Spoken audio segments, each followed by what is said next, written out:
Sobre el avance de mi trabajo de tesis de grado. Es sobre la lógica de la justificación, y lo que voy a hacer es un análisis sobre la compatibilidad de un axioma de la lógica de la justificación con 4 teorías filosóficas contemporáneas, teorías epistemológicas.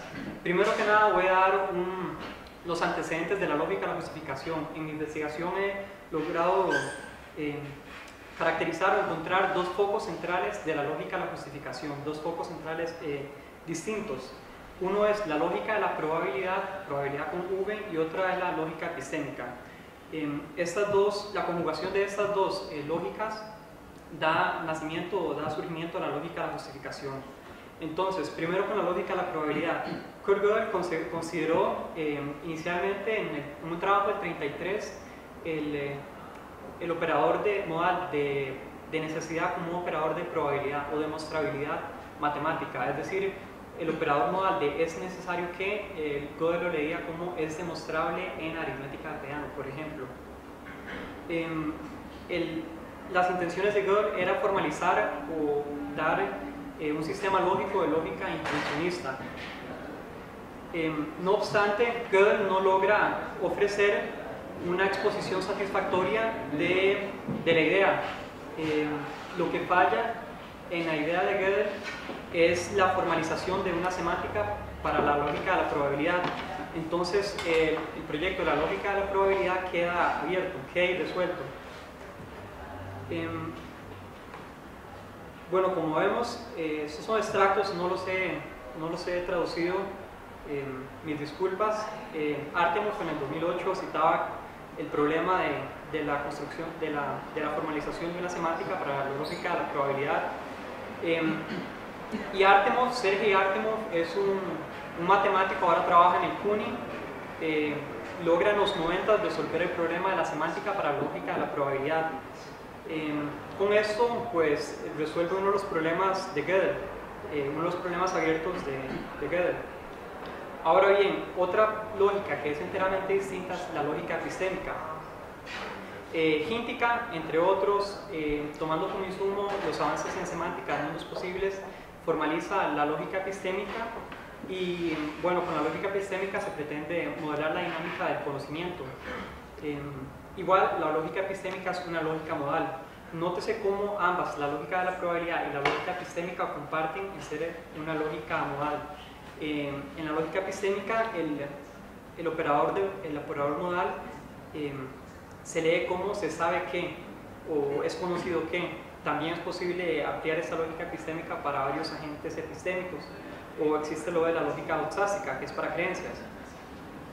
Ahora bien, ¿qué tiene en común o cómo se relaciona la lógica de la probabilidad con la lógica epistémica en la lógica de la justificación? Número 1, y esto es más teórico, la noción de justificación queda relegada en la lógica epistémica. Nótese que la lógica epistémica asume la convicción de que el conocimiento es creencia justificada de verdadera. Con la lógica epistémica se modela la parte de verdad y de conocimiento, de creencia. La justificación queda relegada. Tal y como lo señala Artemov y Nongina. Nongina es una de las investigadoras de la lógica de la justificación que ha trabajado mucho con Artemov. Esta parte, el aspecto de la lógica de la justificación en la lógica epistémica no queda formalizado. Ahora bien, aquí es donde entra la lógica de la probabilidad. La lógica de la probabilidad, además de poder ofrecer una formalización de las justificaciones en la lógica epistémica, impresionantemente logra saldar o solventar varios problemas epistémicos y lógicos de la lógica epistémica. Por ejemplo, el problema de la omnisciencia lógica, el problema de si la implicación lógica es errada en la lógica epistémica. La lógica de la probabilidad, utilizando insumos de la lógica de la probabilidad, se pueden resolver cosas de la lógica epistémica. Artemov señala que y aquí es donde se concibe la lógica de la justificación. La lógica de la justificación extiende la lógica epistémica en tanto y en cuanto puede llevar cuenta de las justificaciones de las creencias. Recuérdese que el operador se sabe que P, por ejemplo, no da cuenta de las razones por las cuales se sabía P. Con la lógica de la justificación se puede dar cuenta satisfactoria a eso. Eso es un avance impresionante en términos tanto formales como en términos filosóficos. Ahora bien, supuestos teóricos de la lógica de la justificación. Como se puede notar, la lógica de la justificación tiene dos focos centrales, la lógica epistémica y la lógica de la probabilidad. La lógica de la probabilidad tiene un fuerte acento matemático.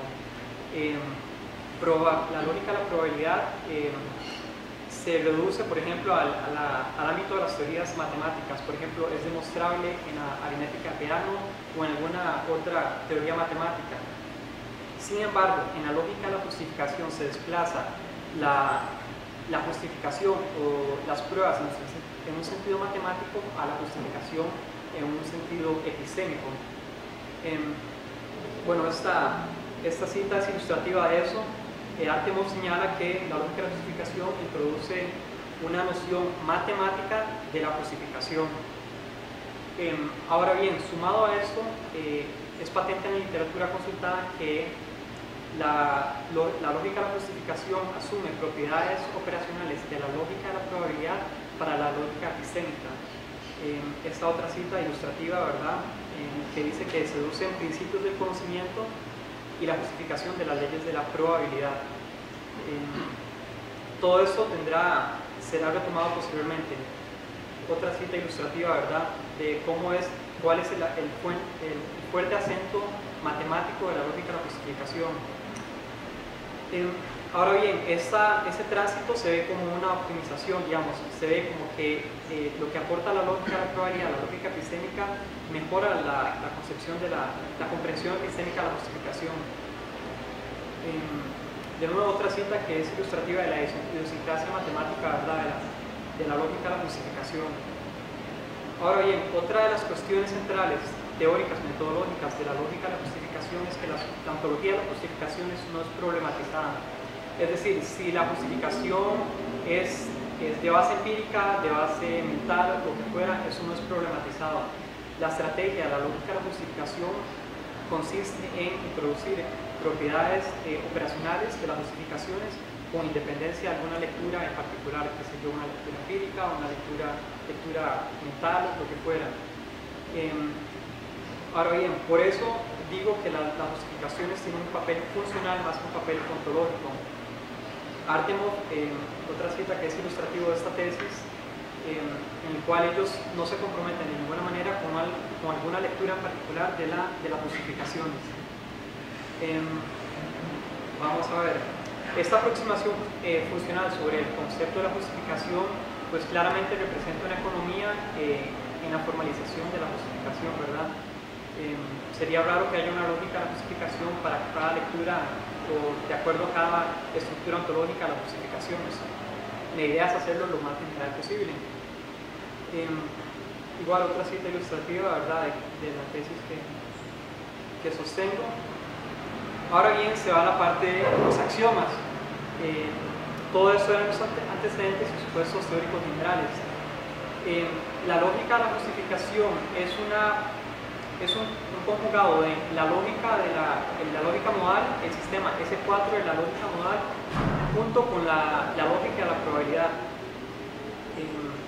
Este es un esquema escueto y básico de los axiomas principales de la lógica de la justificación.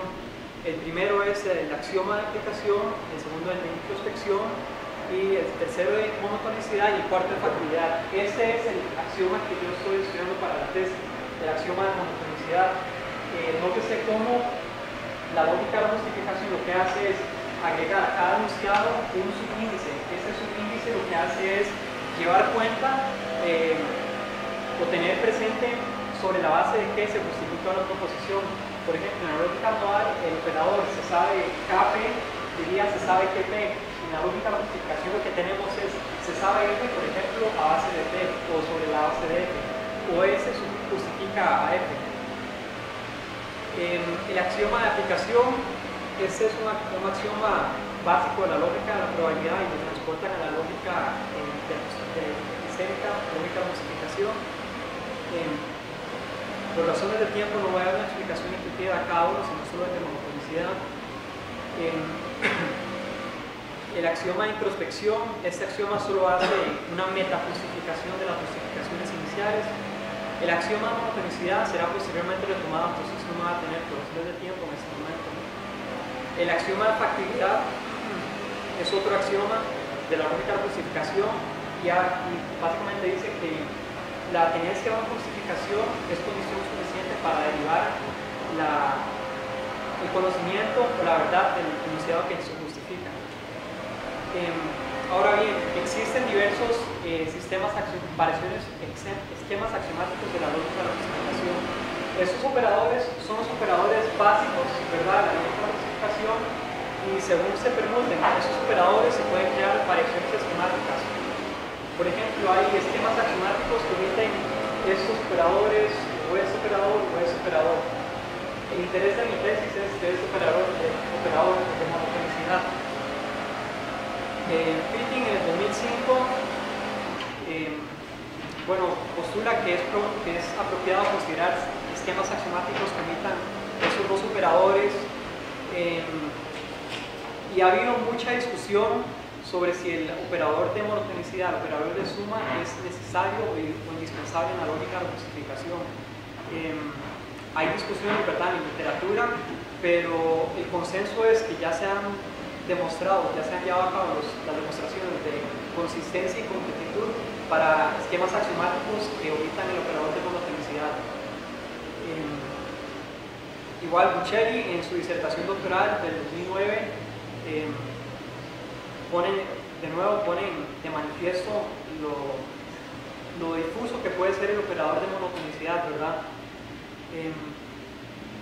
Este esquema fue elaborado por Melvin Fitting. Melvin Fitting fue uno de los investigadores que desarrolló la semántica formal de la lógica de la justificación. Trabaja igual con Martin Fenechuni.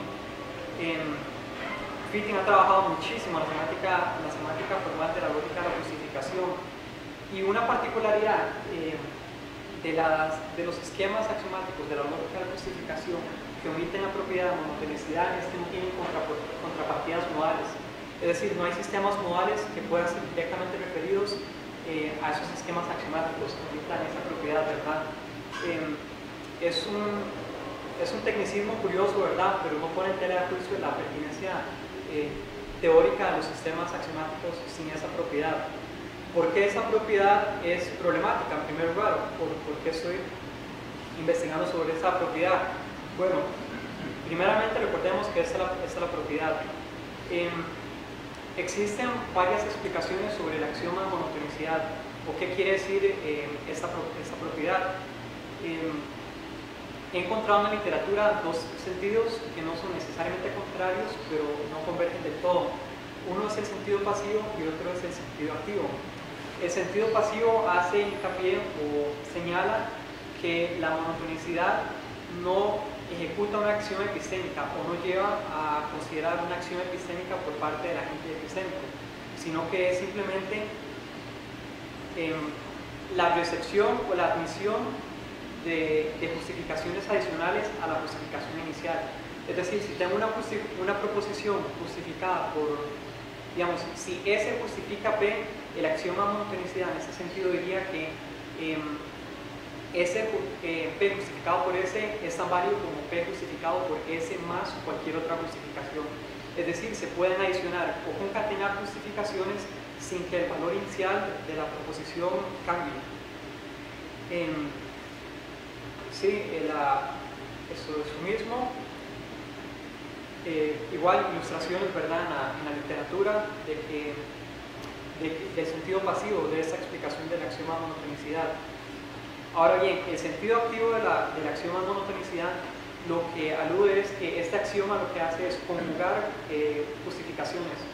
Es decir, no simplemente permite que se adicionen justificaciones preservando el valor inicial, sino que la conjugación de justificaciones demuestra, justifica la proposición inicial y todo lo que la otra justificación demuestra. Igual ilustraciones en la literatura, ¿verdad?, en las que, por ejemplo, Fitting dice T más U justifica lo que justifica T más cualquier cosa que justifique U. Igual Fitting en el otro trabajo del 2007 utiliza la expresión de combinar justificaciones, y Artemov en el 2008 alude a lo mismo, ¿verdad? El sentido activo y una forma más propedéutica de entender este axioma es la metáfora de los volúmenes de la enciclopedia. Esta es la cita de Fitting. El sentido es de que, bueno, supóngase que una proposición P es justificada por el primer volumen de una enciclopedia. Si a esta primera justificación se le agrega el otro volumen de una enciclopedia, dos volúmenes, pues las justificaciones combinadas prueban tanto P como cualquier otra cosa que pruebe el segundo volumen de la enciclopedia. Ahora bien, el interés de mi tesis es evaluar los compromisos teóricos de este axioma. Una cosa que es particularmente difícil y es sintomático del proceso de desarrollo de la lógica de la justificación es que este programa de investigación emerge en un contexto matemático. Digamos, los investigadores de la lógica de la justificación son lógicos altamente especializados, cuyas discusiones o los trabajos que ellos producen son exiguas las discusiones filosóficas o las discusiones epistemológicas de cualesquiera propiedades. No quiero decir que son inexistentes, pero no es el fuerte. Y en la literatura filosófica es prácticamente inexistente sobre este tema. Entonces, determinar los compromisos teóricos de alguna de estas propiedades fue sumamente complicado, porque es como escarbar en artículos que son predominantemente técnicos. En general, Artemov alude el hecho de que esta propiedad es un supuesto de la lógica epistémica, es decir, según Artemov, el operador modal de conocimiento en la lógica epistémica ya asumía la monotonicidad. Esta es la cita ilustrativa, ¿verdad, Artemov? Y el axioma de monotonicidad tiene un fuerte acento también en la lógica de la probabilidad, porque se entiende que un enunciado matemático puede ser probado por dos demostraciones distintas, sin embargo ambas convergen en demostrar el mismo enunciado matemático. Entonces, en ese contexto de demostrabilidad, por ejemplo, demostrabilidad en la aritmética real, parece ser muy natural asumir la propiedad de monotonicidad. Se ha también sugerido en la literatura que esta propiedad pues, es bastante novedosa y no estaba, de hecho, hay un artículo que sugiere que esta propiedad de monotonicidad no estaba considerada en la lógica de la probabilidad tal como la consideró Ferrier en el 33. Bueno, en el 2008, en un trabajo en el 2008 de Artemov, encontré lo que es para mí lo más representativo de en términos filosóficos y epistemológicos de este axioma. Y de toda la literatura consultada, esta es tal vez el único lugar donde se hace explícito el compromiso teórico de este axioma. Es una cita larga y se basa básicamente en un trabajo de Lehrer y Paxson. Es un artículo de 1969 de estos dos epistemólogos, en los cuales dicen o defienden que el conocimiento como creencia justificada y verdadera es insuficiente, y ellos agregan una condición más, que es la condición de irrebatibilidad. Es decir, el conocimiento, para contar como conocimiento, además de ser creencia verdadera y justificada, debe admitir la presencia de otras justificaciones que no alteren la justificación inicial. Y bueno, es explícito, es manifiesto que el compromiso de este axioma con esa aproximación epistemológica.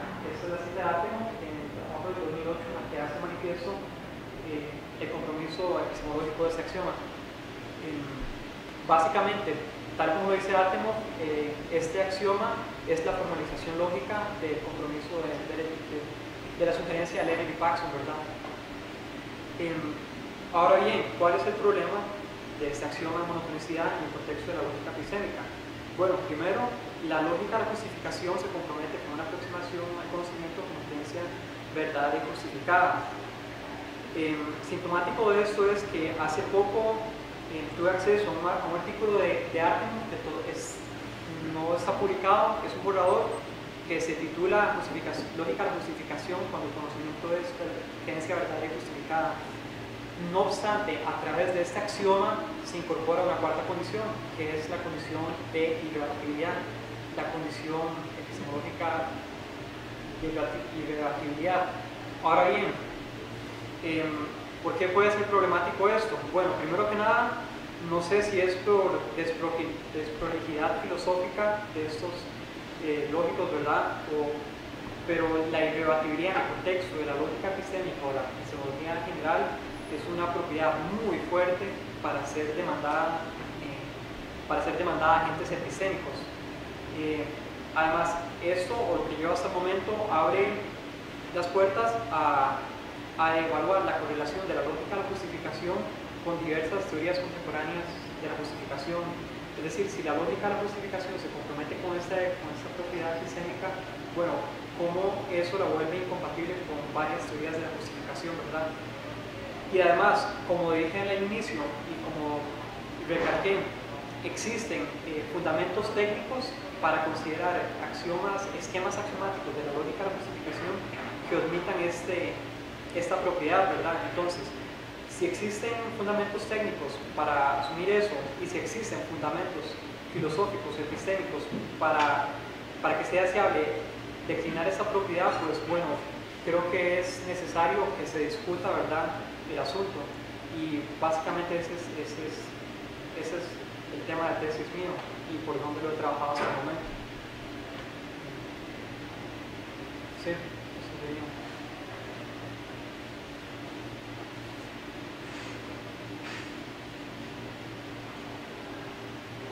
¿Preguntas, comentarios?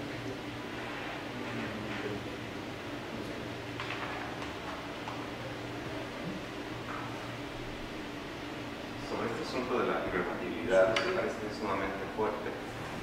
Y tú, concretamente, ¿crees que sea posible sumar esta característica de la irrebatibilidad al ámbito de la creencia justificada y verdadera? Sí, digamos, estos tipos en general, los esquemas axiomáticos de la lógica de la justificación incluyen la propiedad de monofelicidad. No obstante, y es curioso que no exista en la literatura ningún trabajo que se dedique a discutir filosóficamente este asunto. Como le digo, los trabajos suelen ser altamente técnicos, técnicos en un sentido instrumental, ¿verdad? Y la discusión filosófica sobre este asunto es prácticamente inexistente. Entonces, bueno, básicamente el asunto de este trabajo es explorar, ¿verdad?, el asunto. Y me parece que en el contexto epistemológico, demandar de los agentes epistémicos la irrebatibilidad como condición necesaria del conocimiento es bastante restrictivo, ¿verdad? En un sentido matemático no lo es, pero en un sentido epistémico puede que sí. Puede que se pueda localizar los contextos, que si estamos trabajando, por ejemplo, en inteligencia artificial y modelamos un sistema en que esa condición es aceptable, pues bueno, está bien, pero en general, tal como se presenta la lógica de la justificación, parece que es un poco fuerte. La pretensión de la tesis mía es sugerir eso, ¿verdad?, y ponerlo en tela de juicio. Puede que se equivocado. Sí. Jorge, has aludido a la justificación como una entidad abstracta. ¿Cuál es el sentido de ese enunciado? Sí, tal vez sería más explicativo, pues, verlo como una entidad que tiene un valor funcional. Perdón, las características. Has aludido a la justificación como una entidad. Mi pregunta es entonces, ¿cuál es la naturaleza de esa entidad? Sí, eso es un asunto difuso. Por ejemplo, Artemov, o en general en la lógica de la justificación, se explica que, bueno, la justificación, tal y como la se entiende desde el contexto de la lógica de la probabilidad, son demostraciones. Ahora bien, en el contexto epistémico, que sea una justificación, ¿verdad? Puede ser un enunciado, un insumo empírico, puede ser una actitud proposicional, pero en virtud de las pretensiones generales de la lógica de justificación, ese programa no se ha comprometido con alguna particularización, ¿verdad? No sé si eso es igual una eficiencia o si más bien es una ventaja que puede ofrecer este sistema lógico, pero sí es sintomático de que en toda la literatura no hay un compromiso a una caracterización en particular. Puede tomarse como un algoritmo, una prueba en aritmética de Peano, una actitud proposicional, ¿verdad? Insumos empíricos. Artemus, de hecho, en algún momento deja abierta la pregunta hasta qué punto puede ser este sistema legítimo para cuestiones perceptuales, ¿verdad? Entonces no hay una caracterización en particular, simplemente por eso digo que tiene un valor funcional más que ontológico, se limita a darse propiedades de su dinámica. Sí. Una pregunta, perdón por llegar tarde, que No. defecto de abajo. Hay una cosa que en Aristóteles trabaja que es muy interesante y que de pronto se puede acercar a esto, no sé si lo conoces, está en la lógica, en el órgano, que se habla del parloteo inútil. Ajá. El parloteo inútil es añadir cosas sin necesidad, para cuando una cosa ya está probada, digamos. Ajá. Yo no sé si cabría eso, un paralelismo con respecto a eso. Un amigo mío le decía que es el hablar de los loros, ¿no? Entonces repite y repite y repite, ¿no? El loro no está razonando, sino que está repitiendo, o sea, no añade ninguna cosa interesante en su discurso, simplemente canta la misma canción, digamos, o repite las mismas palabras, y uno hace que la repita, ¿no? Entonces, por eso es como el lenguaje de los loros. Sí, en ese sentido, pragmáticamente sería molesto, pero inofensivo. Pero el interés mío es cuando no es inofensivo, cuando la edición de justificaciones, por ejemplo, sí permea la justificación inicial. No sé, parloteo inútil es precisamente para enredarlo. Sí. ¿Por qué? Porque empiezan a añadir cosas, que te repiten lo mismo, ¿no? Y aparecen entes justificando una cosa que no está, que no resulta necesaria. El problema incluso es ético en Aristóteles. Sí, digamos, en un sentido. Por eso es inútil.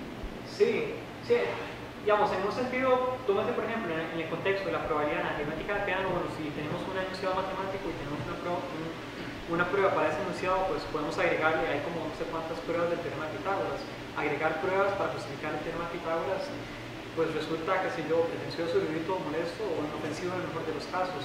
No obstante, lo crítico, en un sentido epistémico, es cuando la adición de justificaciones sí tiene una injerencia, ¿verdad? O permea la justificación inicial. Eso es básicamente. Sí, yo distinguiría cuando es inofensivo más molesto, pero lo teóricamente interesante es cuando no es inofensivo, ¿verdad? Y si es epistémicamente relevante. ¿Qué pasa si la variable que yo deseo añadir es un o esto? ¿Cómo qué? Un o, se va a Una disyunción. Sí. Sí, en un sentido, en la gramática, la lógica de la justificación, el operador para añadir las justificaciones solo es el operador de suma. Sí. Por ejemplo, se puede añadir, sí, como a través de un o, pero es que es a lo que yo, por ejemplo, hacía la distinción entre el sentido pasivo y el sentido activo. El sentido pasivo haría alusión a una disyunción lógica, el sentido activo haría alusión más a una conjunción lógica. Entonces, la conjunción es un valor ontológico, no es una adición. sí, exactamente, pero el compromiso epistémico de la monotonicidad o de la suma en un sentido activo alude a la conjugación de justificaciones, mientras que en un sentido, como decía Luis, en el sentido disyuntivo, pues alude al carácter opcional de una u otra justificación, ¿verdad? Entonces, por eso distingo, hago esa interpretación que no está en la literatura entre el sentido pasivo y el sentido activo, ¿verdad? De la justificación. El producto lógico creo que epistémicamente relevante es en el sentido activo, o en la medida que es un producto lógico de las justificaciones. Muchacho, pues a mí me gustaría como aterrizar un poco, bueno, Gracias que el amigo Moya le hizo esa pregunta porque es que usted no introdujo ahí ninguna aclaración sobre la cuestión del término de justificación, entonces ahí uno se quedó ahí como batiendo a qué se referirá usted en lo del asunto. Espérese un momentito, perdone. Pero sería conveniente, dijéramos, cuando usted vaya a presentar la cuestión de lo de la tesis, haga esas aclaraciones previas con una introducción importante, porque de otra manera entre todos los que escuchan no lo van a entender. Ahora, asociando la cuestión ahí de lo que poco yo entiendo, un poquitillo de matemáticas, en esa cuestión de lo de la...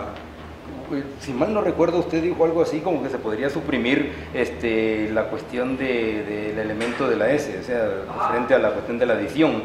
Y eso es bastante cuestionable en la cuestión de matemática. Y sin embargo, en el ejemplo del contexto que yo vi que usted hacía una relación simbólica ahí más parecida a la cuestión de lo de la asociatividad en la suma. Y entonces dije yo, qué raro esto. Está como un poco jalado el pelo.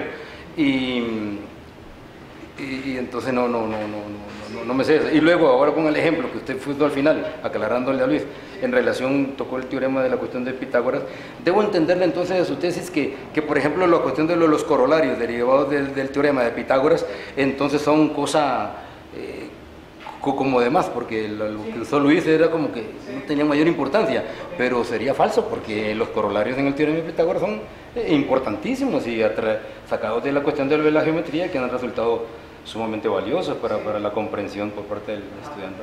Sobre lo primero, rápidamente, sobre lo primero, necesitaba, ¿verdad?, meter un montón de cosas para hacer esto de carácter más divulgativo debido al tecnicismo del tema, ¿verdad? Eso sí me menoscaba las pretensiones de mi exposición. En segundo lugar, la cuestión de por eso tal vez pasé muy rápido sobre el tema, ¿verdad? Pero las cuestiones de las justificaciones, como le dije, el programa no se compromete con alguna en particular. Es propia una reflexión filosófica que hasta un momento en la literatura es inexistente, ¿verdad? La literatura epistemológica filosófica no ha discutido el tema de la lógica de justificación, ¿verdad?